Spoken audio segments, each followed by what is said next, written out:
हम चैप्टर लाए हैं बिहार बोर्ड 10th, ठीक है। 10वां का हिंदी जो 2026 बोर्ड के लिए क्वेश्चन आए हैं आज फर्स्ट चैप्टर, ठीक है। चैप्टर के प्यारे दोस्त क्या नाम है? श्रम विभाजन और जाति प्रथा, ठीक है। क्या पढ़ना है प्यारे बच्चों? श्रम विभाजन और जाति प्रथा चैप्टर पढ़ेंगे और इसका संपूर्ण अर्थ पढ़ेंगे, ठीक है। तो सबसे पहले प्यारे बच्चों इसका जवाब दो कि श्रम विभाजन और जाति प्रथा का लेखक का क्या नाम है? क्या नाम है? आप इसका जवाब कमेंट में दीजिए, ठीक है। क्या नाम है प्यारे बच्चों? तो क्या नाम है? डॉक्टर भीमराव अंबेडकर, वही जिसके संविधान लिखा हुआ है और जिसके लिखे हुए पर आज पूरा भारत रेंग रहा है, ठीक है। ध्यान से आप वीडियो को सुनिएगा। आपको कॉपी किताब की जरूरत नहीं है। चुपचाप आप कहीं भी कोने में हो या चाहे जहां भी हो, चाहे पढ़ रहे हो लाइब्रेरी में, चाहे कहीं भी आप पढ़ रहे हो, अब शांति से आप बैठ के सुनिए, ठीक है।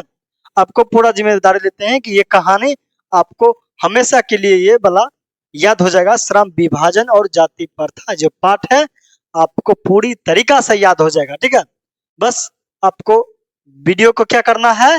बढ़िया से देखना है और वीडियो को लाइक कर दो, चैनल को सब्सक्राइब कर दो, ठीक है। और पूरा हिंदी की तैयारी इसी चैनल पर, ठीक है। 10वां जो बिहार बोर्ड है, ठीक है, बिहार बोर्ड मैट्रिक का पूरा बिल्कुल फ्री तैयारी कराया जाएगा। आपसे 1 रुपया नहीं लेंगे, एकदम बिल्कुल फ्री तरीका से इसी चैनल पर कराया जाएगा, ठीक है। इसलिए चैनल को बाबू सब्सक्राइब पहले कर दो। और आपको यह वीडियो कैसा लगा है यह भी कमेंट में जरूर कीजिएगा, ठीक है। तो चलिए पढ़ते हैं बाबा भीमराव अंबेडकर के जो लिखा हुआ है श्रम विभाजन और जाति प्रथा, ठीक है। ये इस चैप्टर को पूरा आपको हम निचोड़ तरीका से बताएंगे और यूनिक तरीका से बताएंगे, ठीक है। इस तरीका से आप यूट्यूब पर नहीं पढ़े हैं, ठीक है। आपको पूर्ण विश्वास दिलाता हूं कि इतना बेहतरीन तरीका से आपके दिमाग में हम हटा देंगे, ठीक है, जो कि आप भूलिएगा नहीं। सिर्फ आपको कॉपी किताब कलम की कहीं भी जरूरत नहीं पड़ेगा। आपको सिर्फ चुपचाप सुनना है। जैसे फिल्म आप चुपचाप देखते हो ना, फिल्म आप क्या करते हो? चुपचाप कहीं भी कोना में बैठ के देखते हो, क्या होता है? आपको पूरा मुजबानी याद हो जाता है, होता है नहीं कि यहाँ पर ये हीरो ने कैसा किया या इसको ऐसा किया, ये आपको पूरा याद हो जाता है।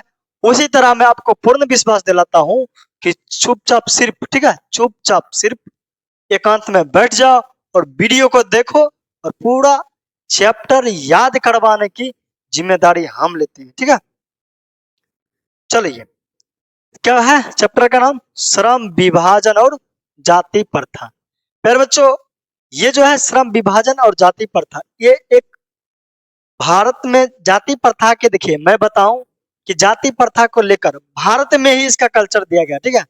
भारत छोड़कर कोई भी देश में जाति प्रथा का कोई भेदभाव नहीं होता है, ठीक है। ये सिर्फ किस में होता है? भारत देश में होता है। इसी चीज को कल्पना करके लेखक डॉक्टर बाबा भीमराव अंबेडकर जी ने कहा था कि ये एक प्रकार के क्या है, गलत है, जो कि ये नहीं होना चाहिए इंसान को, ठीक है। गांव में इसका ज्यादा दुरुपयोग होता है जाति के लेके। देखिएगा कि जाति के लेकर गांव में ना, गांव में सबसे ज्यादा दुरुपयोग होता है गांव में जाति के लेकर। कि कोई छोटा जाति का रहेगा उसको कोई कदर नहीं करेगा, एकदम जे मन से भाई फलना मायने जाओ। कोई उच्च जाति का रहेगा तो अपने आप को एकदम पूरा महान समझेगा और छोटा जाति वाले को नीच समझेगा। ये सब गांव में देखने को मिलता है। लेकिन यही आप अगर जो शहर में चल जाइएगा तो कहीं कोई जाति का भेदभाव नहीं किया जाता है। सबसे ज्यादा गांव हमें सबसे प्रिय लगता है। गांव में हमारे लिए सबसे अच्छा है। लेकिन हमको गांव में सबसे एक ही चीज बुरा लगता है, बस ये जाति प्रथा। और ये जाति प्रथा हट जाए गांव में तो गांव स्वर्ग से भी सुंदर लगता है। शहर से बढ़िया को जो माना जाए तो गांव है। लेकिन गांव में सिर्फ एक कहता ना, एक गलती, मतलब क्या कहता है, चोर के दाढ़ी में तिल का, उसी तरह कुछ एक गलती है जो एक जाति के लेकर लोगों को टारगेट किया जाता है, बेइज्जत किया जाता है।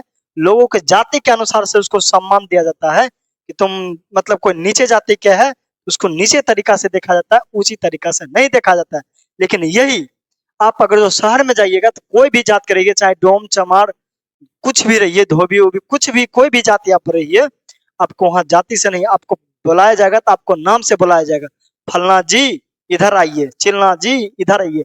लेकिन यही अपोजिट गांव में आइएगा तो सीधे बोलेगा ए फलामा इन्हें आओ, जाति के नाम लेके बुलाएगा, ए चमार इधर आओ, ए दुसाद इधर आओ।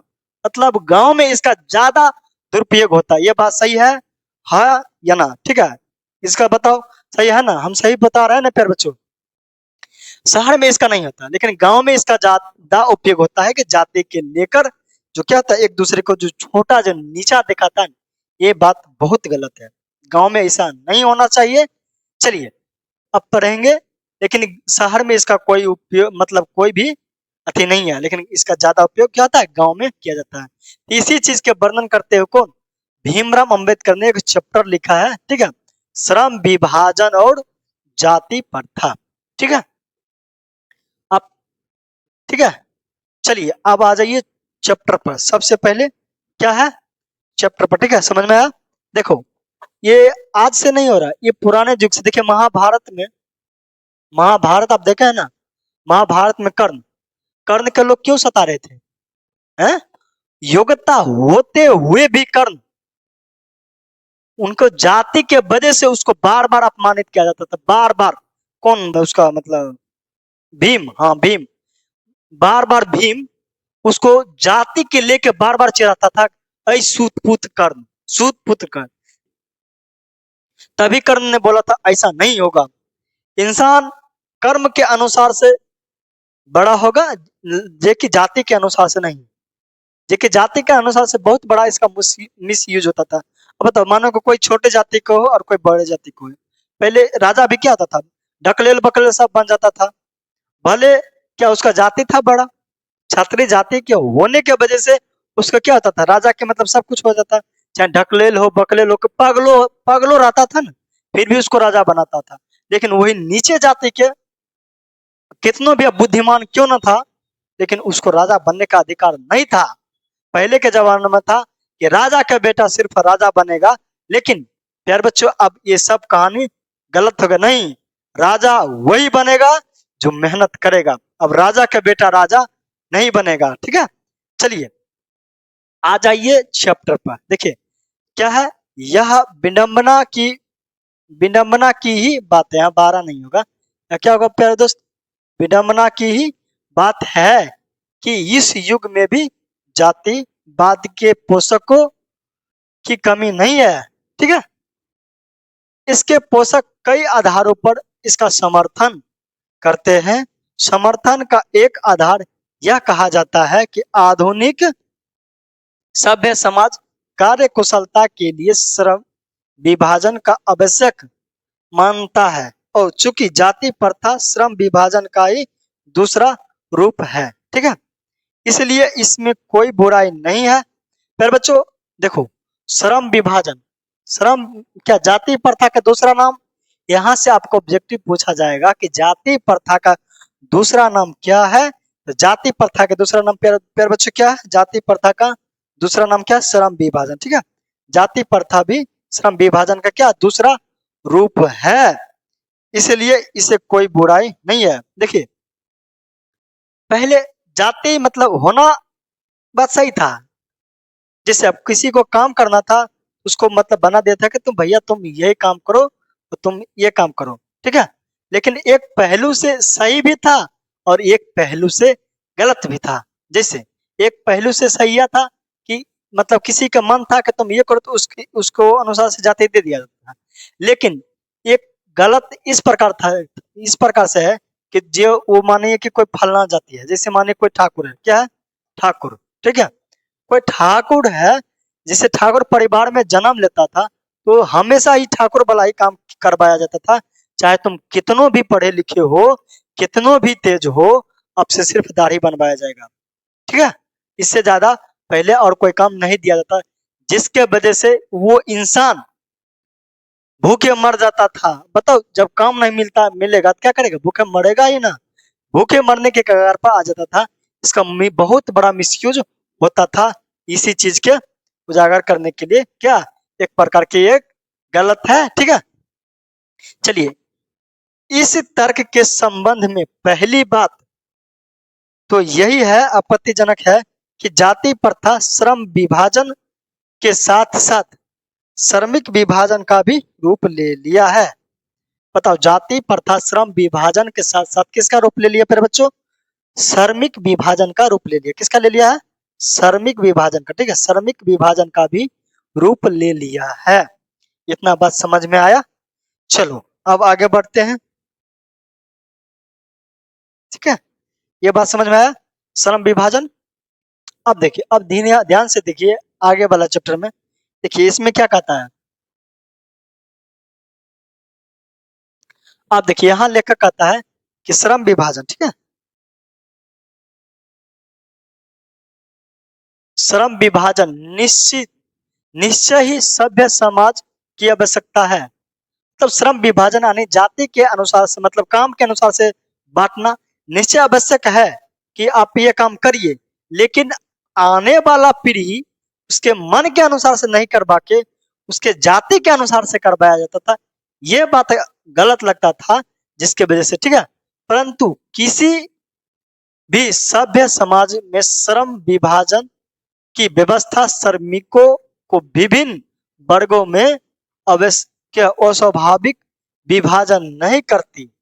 भारत की जाति प्रथा की एक और विशेषता यह है कि श्रमिकों को अस्वाभाविक विभाजन ही नहीं करती, बल्कि विभाजित वर्गों को एक दूसरे की अपेक्षा उच्च नीच भी करार करार देती है।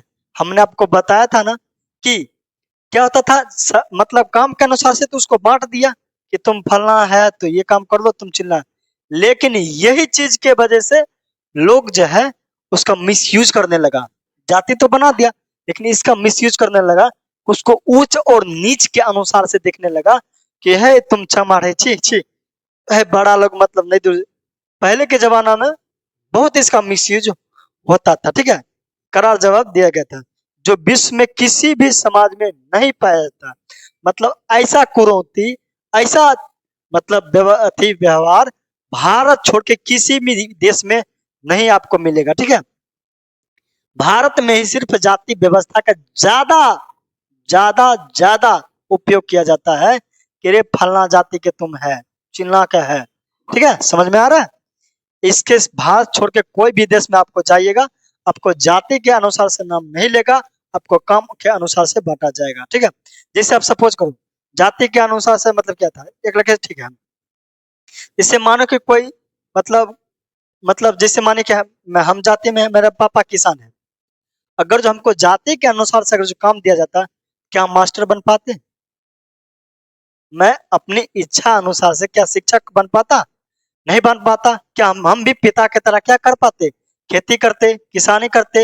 एक नहीं तो मेरा मन था, हम क्या हो मास्टर बन गए। मेरा मन था पढ़ाने का, हम पढ़ाने लगे। मेरा मन था तब अपना काम करने लगे। इसका चीज के एक सही दिया गया है अब, लेकिन पहले इसका ज्यादा उपयोग होता था कि तुम जिस गोत्र में जन्म लिया है, जिस जाति में जन्म लिया है, सिर्फ वही काम करेगा, इसके सिवाय दूसरा काम नहीं करेगा। ठीक है, इसी चीज को ज्यादा मतलब विरोध किसने किया था? डॉक्टर भीमराव अंबेडकर ने। ठीक है, चलिए अब आगे बढ़ते हैं। अब आगे देखो क्या कहता है प्यारे बच्चों। देखो बस आप ध्यान से सुनते रहिए। ठीक है, लिखने का जरूरत नहीं पड़ेगा, चुपचाप आप ध्यान से सुनिए, पूरा याद करवा देंगे। चलो क्या कहता है, जाति प्रथा को यदि श्रम विभाजन मान लिया जाए तो यह स्वाभाविक विभाजन नहीं है, कि क्योंकि यह मनुष्य की रुचि पर आधारित नहीं है। ठीक है, कुशल व्यक्ति या शख्स, ठीक है, समक्ष श्रमिक समाज का निर्माण करने के लिए यह आवश्यक है कि हम व्यक्तियों की क्षमता इस सीमा तक विकसित करें जिससे वह अपने पेशा या कार्य को चुनाव क्या स्पर कर सके। ठीक है, इस सिद्धांत के विपरीत जाति प्रथा का दूषित सिद्धांत यह है कि इससे मनुष्य के प्रशिक्षण अथवा उत्सुकता, निजी क्षमता का विचार किए बिना दूसरे ही दृष्टिकोण, जैसे माता पिता के सामाजिक स्तर के अनुसार पहले से ही, अर्थात गर्भधारण के समय से ही मनुष्य के पेशा निर्धारित कर दिया जाता है।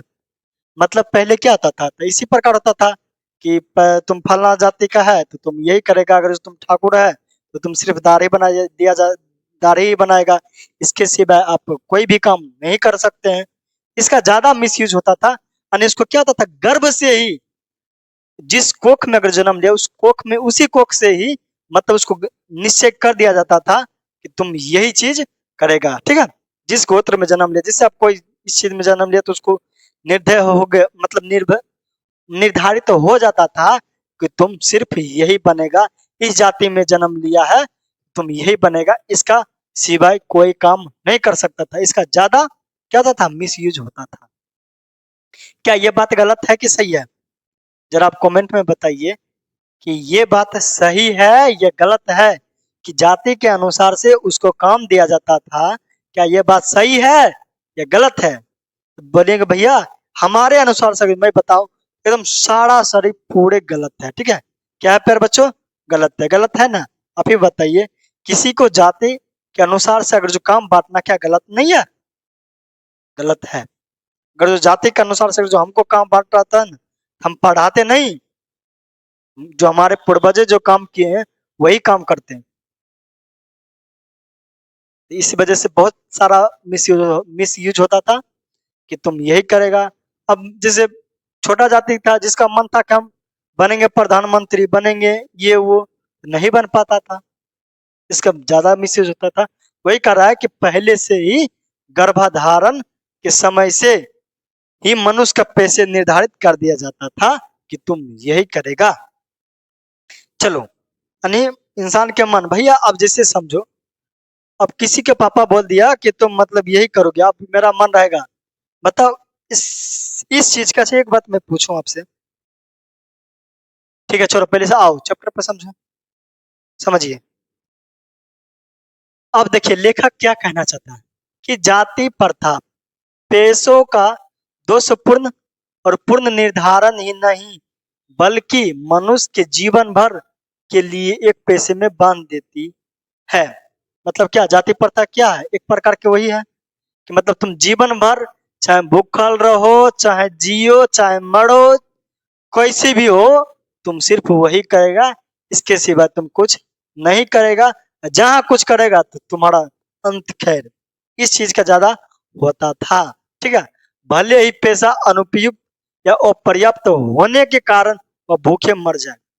समझ रहे हैं? देखिए कैसा मतलब छोटे जाति के मतलब व्यवहार किया जाता था उसके ऊपर, मतलब क्या कहता है, अत्याचार करता था। समझ में आ रहा है कि तुम ये जाति को हो तो तुम यही करेगा, इसके सिवा तुम कुछ नहीं करोगे, ठीक है। अब देखिए आधुनिक युग में यह स्थिति, यह स्थिर प्राय आती है क्योंकि उद्योग धंधे की प्रतिक्रिया व तकनीकी में निरंतर विकास और कभी कभी अकस्मात परिवर्तन हो जाता है, जिसके कारण से मनुष्य अपना पेशा बदलने के लिए आवश्यक पड़ सकती है। और यदि प्रतिकूल परिस्थिति में भी मनुष्य को अपना पेशे बदलने की स्वतंत्रता ना हो तो इसके लिए भूखे मरने के अलावा क्या चारा रहेगा। समझ में आ रहा है? सही बात। तो मानो समझिए, चलो कोई प्रकृति आपदा आ जाता है, जिससे अभी आया था 2019-20 में कोरोना आया था, है 20 में कोरोना आया था, कितना हुआ था, 2021 में आया था भारत में, कितना मतलब दिक्कत हुआ था बताओ। अगर जो ठाकुर था उससे पूछेगा कितना उसको खाने के लिए आफत हो गया था, उसको जो था छोटे जाति उसको खाने के लिए भी आफत हो गया था। बताओ, लोग तो कोरोना में दाढ़ी तो नहीं बना रहा था, अब वो बनाएगा नहीं तो खाएगा कैसे, भूखल मर जाएगा है। नहीं होता, जो दूसरा काम नहीं कर पाता क्या वो तो भूखल मर जाता। इसका कितना बड़ा मिसयूज होता था। इसलिए इंसान के जाति के अनुसार से कर्म नहीं करना चाहिए, मतलब जो अच्छा लगे वही करना चाहिए, ठीक है। आप अब कोई आपको, ठीक है, जैसे आपको मन है कि हम ये करेंगे, आपको घर वाले बोलेगा कि आप सिर्फ दाढ़ी बनाए, आप उसमें रुचि नहीं है, क्या आप वो बढ़िया से कर पाइएगा? मतलब दोनों चौपट हो, इस जाति के वजह से भारत में विकसित नहीं हो पा रहा था। इसी जाति की वजह से अंग्रेज ने हमरा के लूटा है। समझ में आ रहा है? बुद्धि कम हो जाता था। जो बड़ लोग है तो वही कुछ कर सकता है, छोटा है तो चुपचाप अपना काम पर ध्यान दो, यही होता था। ठीक है, चलिए आइए। हिंदू धर्म की जाति प्रथा किसी भी व्यक्ति को ऐसा पैसा चुनने की अनुमति नहीं देती है जो उसके पैतृक पैसा ना हो। ठीक है, भले ही वह उसमें पारंगत हो। इस प्रकार पैसे परिवर्तन की अनुमति नहीं है। ठीक है, अनुमति। आगे पढ़ते, समझ में आया इतना दूर? यहां तक के समझ में आया? चलिए अब आगे पढ़ते हैं। देखो आगे, देखो क्या कहता है कि ना देखकर जाति प्रथा भारत में बेरोजगारी का एक प्रमुख और प्रत्यक्ष कारण बनी हुई थी। बात सही है। भारत में जाति प्रथा क्या है, यहाँ से आपको ऑब्जेक्टिव भी बनेगा कि भारत में जाति प्रथा, ठीक है, प्रमुख रूप से क्या, कौन सा कारण बना था प्यारे दोस्त? बेरोजगारी के कारण बना था। समझ में आ रहा है? जाति के वजह से इंसान बेरोजगार मरता था, भूखे। समझ में आ रहा है? चलो अब इस प्रकार हम देखते हैं कि श्रम विभाजन की दृष्टि से भी जाति प्रथा गंभीर दोषों से युक्त है। जाति प्रथा का श्रम विभाजन मनुष्य को स्वेच्छा पर निर्भर नहीं रहता। मनुष्य की व्यक्तिगत भावना तथा व्यक्तिगत रुचि का इसका कोई स्थान अथवा महत्व नहीं रहता। ठीक है, यहां तक समझ में आया? अब आगे देखो क्या है कि इस आधार पर हमें यह स्वीकार करना पड़ेगा कि आज के उद्योगों में गरीबी और उत्पीड़न इतनी बड़ी समस्या नहीं जितनी यह है कि बहुत से लोग निर्धारित कार्य को और रुचि के साथ केवल विवशतावश करते हैं। ऐसी स्थिति स्वभावतः मनुष्य को दुर्भावना, ठीक है, से ग्रस्त रहकर टालू का काम करने में काम करने के लिए प्रेरित करती थी। बात सही है कि जब आप जाति के अनुसार से काम करिएगा तब ज्यादा काम नहीं कर पाइएगा। ठीक है, और ज्यादा काम करना पड़ेगा तो कुछ अलग ही और कुछ यूनिक ही करना पड़ेगा, तभी आप आगे बढ़ सकते हो, अपने परिवार के पेट पाल सकते हो। समझ में आ रहा है? एक ही काम पर आप बढ़िया से नहीं कर सकते। यहां तक समझ में आया प्यारे बच्चों? ये वाला लाइन आप जवाब दो। चलिए अब देखिए आगे क्या है, आगे समझ में आया? चलो अब अगला देखो क्या है, यहां समझो क्या कहता है। ऐसी स्थिति में जहां काम करने वालों को ना तो दिल लगता है ना ही दिमाग। बात सही है। कैसे लगेगा जी? आपको जिसे मन होगा कि हम ये काम करेंगे और आपको घर वाले बोलेगा, समाज वाले बोलेगा कि तुम जिस जाति में हो तुम वही काम करो, क्या आपको दिमाग लगेगा? क्या आप कर सकते हैं? नहीं कर सकते।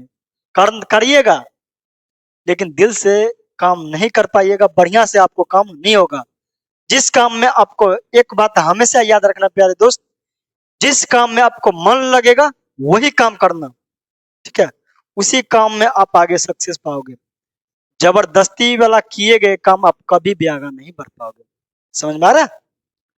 चलिए, कुशलता कैसी प्राप्त की जा सकती? अतः यह निर्विवाद रूप से सिद्ध हो जाता है कि आर्थिक पहलू से भी जाति प्रथा हानिकारक प्रथा था। बात सही है। जाति प्रथा एक प्रकार का कौन सा प्रथा था प्यारे दोस्त? हानिकारक। एक बात निश्चित था, क्या होता था? हानिकारक प्रथा, क्योंकि यह मनुष्य की स्वाभाविक प्रेरणा, रुचि व आत्मशक्ति के दबाव कर उन्हें अस्वाभाविक नियमों में जकड़ कर निष्क्रिय बना देती है। समझ में आ रहा है? इतना बात समझ में आया? चलो अब आगे बढ़ते हैं। अब देखो आगे क्या है। ठीक है, अब समझो। लेखक कहता है लेखक कहता है अब मैं समस्या के रचनात्मक पहलू को लेता हूं। मेरे द्वारा जाति प्रथा का की आलोचना सुनकर आप लोग मुझसे यह प्रश्न पूछना चाहेंगे कि यदि मैं जातियों के विरुद्ध हूं तो फिर मेरी दृष्टि से आदर्श समाज क्या है। फिर दोस्त यहाँ से क्वेश्चन आपको बनेगा कि आदर्श समाज क्या है। आप क्या मेरा उत्तर होगा कि मेरा आदर्श समाज स्वतंत्रता, समता, भ्रातृत्व आधारित होगा। फिर दोस्त यहाँ से ऑब्जेक्टिव आपके एग्जाम में यहाँ से याद रखना, ये जो लाइन है VVI लाइन है, ठीक है, ये जो लाइन है इतना दूर VVI लाइन है, ठीक है। यहाँ से ऑब्जेक्टिव क्वेश्चन पूछेगा कि आदर्श समाज के लिए क्या मतलब सही है, क्या होगा, समाज स्वतंत्रता होगा या समता होगा या भ्रातृत्व होगा या इनमें से सभी। ये ऑप्शन दिया रहेगा, ऑप्शन ए में क्या लिखा रहेगा, समाज स्वतंत्रता, ऑप्शन बी में लिखा रहेगा समता और ऑप्शन सी में लिखा रहेगा भ्रातृत्व। यानी आदर्श समाज के लिए क्या आवश्यकता है, या डी में दिया रहेगा इनमें से सभी। फिर बच्चों क्या मारना है, इनमें से सभी मारना है कि आदर्श समाज के लिए हमको बस यही चीज की जरूरत पड़ेगा, समाज स्वतंत्रता हो, ठीक है, और क्या होना चाहिए, समृद्धता होना चाहिए और भ्रातृत्व यानी एकता होना चाहिए, एक दूसरे के प्रति प्रेम लगाव होना चाहिए, ना कि बल्कि जाति के लेके उसको क्या हीन भाव से देखना चाहिए। इतना बस समझ में, क्या यह ठीक नहीं है? आप भी जरा सोच के बताइएगा कमेंट में, क्या ये बात जो लेखक बोले क्या सही नहीं है? एकदम बिल्कुल सही है, 100%। भ्रातृत्व अथवा भाईचारे में किसी भी क्या आपत्ति हो सकती है। किसी भी आदर्श समाज में इतना गतिशीलता होनी चाहिए जिससे कोई वांछित परिवर्तन समाज का एक छोर से दूसरे छोर तक संचारित हो सके। समझ में आ रहा? बताओ आदर्श समाज के लिए क्या चीज के मतलब कितने चीज का पालन करना पड़ेगा फिर दोस्त लेखक के अनुसार? 3 चीज। समझ में आ रहा है? क्या होगा, समाज स्वतंत्रता होना चाहिए और क्या होना चाहिए, समता होना चाहिए और क्या होना चाहिए, भ्रातृत्व होना चाहिए। समझ में आ रहा है? चलो अब इतना बात समझ में आया, बोलेगा जी भैया समझ में आ गया। चलिए अब देखो आगे लेखक क्या कहता है। लेखक देखो आगे क्या कहता है, इसका आप सुनो। क्या कहता है, ऐसे समाज के बहुविधि, ठीक है, बहुविध हितों में सबका भाग होना चाहिए या सबका उनकी रक्षा के प्रति सजग रहना चाहिए। सामाजिक जीवन में अवध संपर्क के अनेक साधन व अवसर उपलब्ध रहना चाहिए। तात्पर्य यह है कि दूध पानी के मिश्रण की तरह भाईचारे यही वास्तविक रूप है। ठीक है, बताओ लेखक, बताओ भाईचारे के लिए किस रूप का दिया गया है, किसके जैसा बनने का लिए का है। यहाँ से आपको ऑब्जेक्टिव पूछेगा, ठीक है, ये लाइन इंपॉर्टेंट है, यहाँ से याद रखना। ये जो लाइन क्या है फिर बच्चों, VVI लाइन है, ठीक है।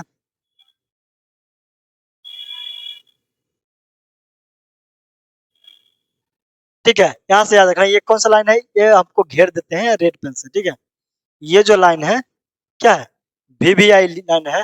क्या पूछेगा कि भाईचारे के लिए किसके जैसा रहना चाहिए, क्या दूध और पानी की तरह रहना चाहिए, option number A, option number B दूध या चीनी की तरह रहना चाहिए, ऑप्शन सी दूध या नमक की तरह रहना चाहिए, ऑप्शन डी इनमें से कोई नहीं।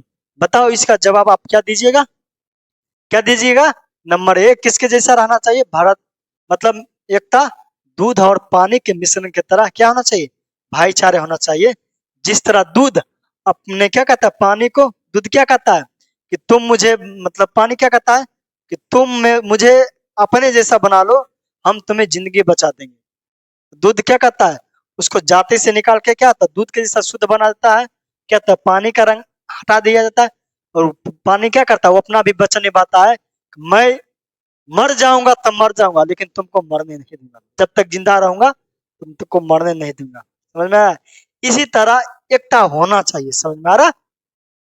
और इसका दूसरा नाम लोकतंत्र है, क्योंकि लोकतंत्र केवल शासन का ही प्रसिद्ध ही नहीं, लोकतंत्र मूलतः सामूहिक जीवनचर्या की एक रीति एक रीति तथा समाज की सम्मिलित अनुभवों के आदान प्रदान का नाम है। समझ में आ रहा है? भाईचारा क्या है? आदान प्रदान का नाम है। इसे में यह आवश्यक है कि अपने साथियों के प्रति श्रद्धा सम्मान का भाव हो। समझ में आ रहा है? चलो इतना बात समझ में आया। चलिए अब आगे देखते हैं। आगे प्यारे बच्चों क्या है? बस समझ में आया? ये था आपका लास्ट